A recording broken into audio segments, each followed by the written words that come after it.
नमस्कार, मैं सोनी ओझा। आप देख रहे हैं न्यूज प्लस 21 पर देश विदेश व राज्य की 10 प्रमुख खबरें। दिल्ली में आई कोरोना की तीसरी लहर। सीएम अरविंद केजरीवाल आज कोविड-19 की स्थिति पर करेंगे अहम कॉन्फ्रेंस। अगले 3 दिनों में प्रदेश में 3 से 4 डिग्री तक गिरेगा तापमान। ठंड में होगी बढ़ोतरी।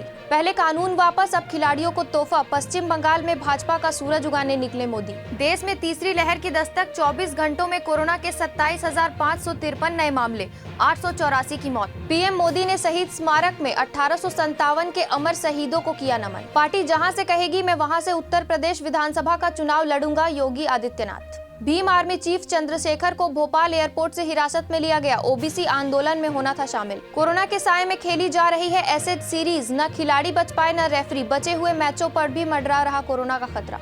सोनिया गांधी ने सीएम बघेल को किया फोन। कोरोना के बढ़ते मामलों के बारे में हुई चर्चा। जेल में बंद कालीचरण के समर्थन में सड़क पर उतरे हिंदू संगठन। जल्द रिहा करने की मांग। ऐसे ही देश विदेश व राज्य से अपडेट रहने के लिए हमारे चैनल को लाइक और सब्सक्राइब करना ना भूलें।